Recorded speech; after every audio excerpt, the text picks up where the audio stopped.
What up, guys? Welcome back to another episode of a Off the Record, and today we have a very special edition one. So we all know that Ryan is a musical genius. That's right. That's hyping it up way hard. So that's what he said to say. We're gonna do story time with Ryan, where we share some of our most personal stories, and Ryan will score to them. And we figured a very, very good, heartfelt, sentimental story to start off with was one of the worst ass beatings I ever had as a kid from my dad. Oh, wow. All right. So, I got my tickets on Amazon. This is when I was in second grade. I was going to a private school across the street from a public school because I already got expelled from the public school. And I had this special skill where I was really, really good at losing jackets. Lost jackets every week, Tupperware, never could come back with my stuff. And I think after repeated times, my parents got pretty fed up, like, where the fuck is that jacket I bought you? It was 50 bucks. Where's the Tupperware? Did you even eat the food that I made you?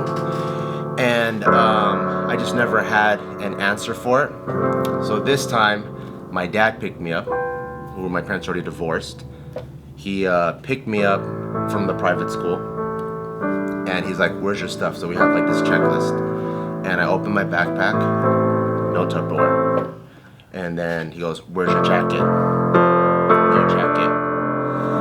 And so he goes, come over here. I'm like, okay.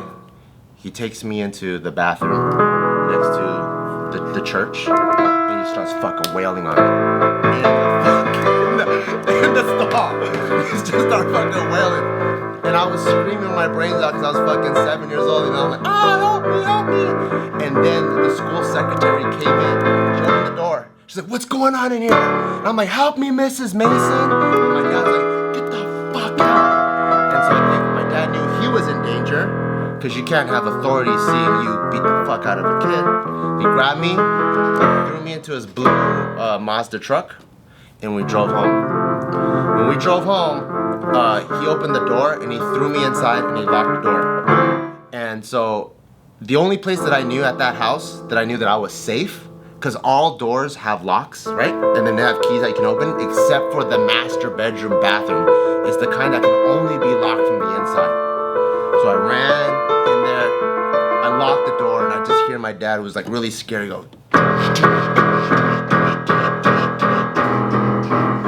Oh my god. and then I was like, holy fuck, I was so scared. And it didn't make any sense, but when you're 6 or 7, you get so scared being in there that you're like, fuck, I'll come out. So you open the door. When I opened the door, he starts kicking me, smacking me, punching me, all over the room, through the hallway, living room, all of that.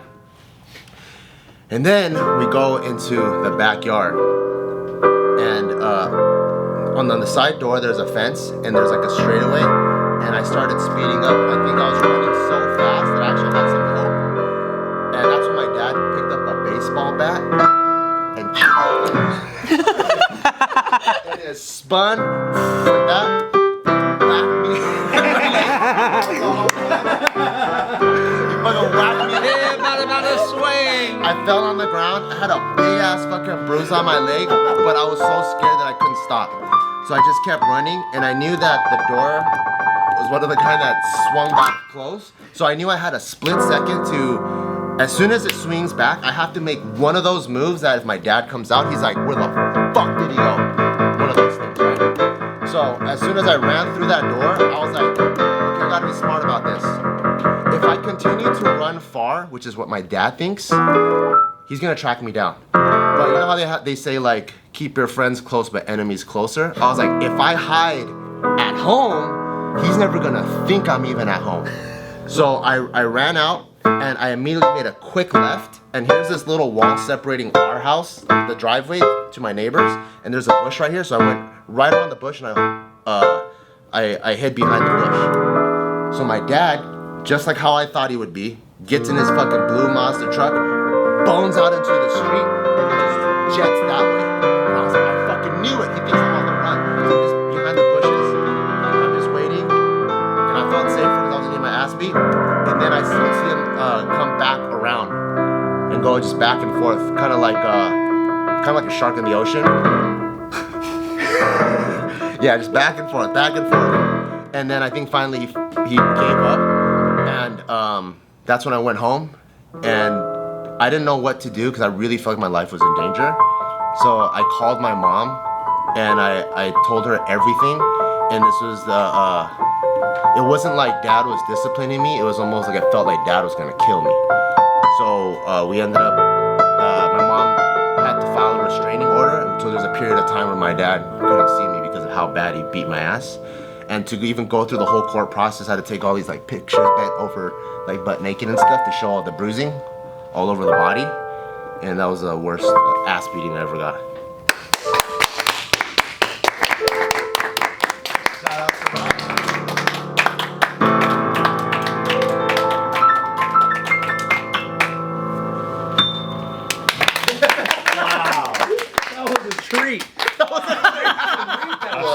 Roses in here. Who gives a shit about it? Yo, fuck the news, right? Do this from now on. I Shit. have a story. real It's short, stories though. anymore. It's short and sweet. Kind of. It's a mid-short. It was sweet though. It was sweet. Definitely Yeah, sweet. the ending was the best part. definitely. When they took pictures of Bart's bruises. That was Dude, that's so my favorite part. That is fucking crazy, dude. But the music helped. Time that you couldn't see him. I think it was like at least a few years. Wow. Yeah, Damn. yeah. How soon after was the Ethan Allen incident? Oh, that was like maybe 4 or 5 years later. When you're helping your dad buy a house recently, do you go into the master bedroom and in the bathroom and go, "Oh look, Dad, it's only one-way lock. Wouldn't that be coming handy someday?"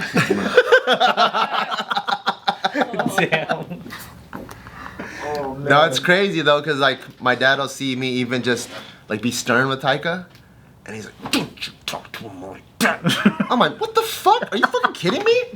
I'm like, "Bro, you fucking beat the fuck out of me." He's trying to make up for it. Dude, he swung the baseball bat. He swung it. We had an old wooden one. He just picked them, just fuck. Cause I think I was just getting away. Yeah. So I think there's a time where it goes from like, He thought it was gonna wrap around your ankles and I think it goes from like To a cartoon. disciplining the kid to like, I need to win this ego battle. You know? Well, luckily it was really lighthearted when taking me out to the ball game started playing, huh? That was a nice touch. It could have been a lot of child abuse, but I was feeling really happy. That honestly, the soundtrack made that like child abuse case sound like way better. Way better than. By the way, you guys don't know what you're missing out on because we were just spitballing like, "Hey Ryan, play this" over the break, and dude's like fucking can play anything that he listens to. It's ridiculous. It's easy enough. Oh please. But everything's easy to him. No, it's not. Literally everything's easy. We're like, come on, dude, Mozart. Easy for you. Oh my god, yeah, that's not gonna happen. Ways, dude. Yeah, he did YMCA like happy. That's so. He did Four YMCA. different ways? He did it happy, sad, like triumphant, Yeah. like And sullen. a little cheerful. Yeah. You know, a little understated. He a lot of did different ways. that fucking song me and Anthony were singing yesterday. What's that one? Which one? And Time. I ran. Oh, the other one. The Andre Bocelli song. Oh, the one that Will Ferrell does in Step Brothers. So, yeah, time to say goodbye, basically. Time to say goodbye.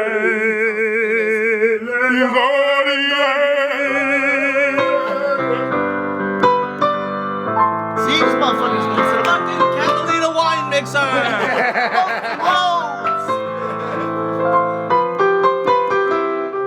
Dude, this makes me want to cry. Cry then, bitch. See? Hey, fuck you, dude. Does that mean you want to cry? A little bit. Can you do a wistful take me out to the ball game?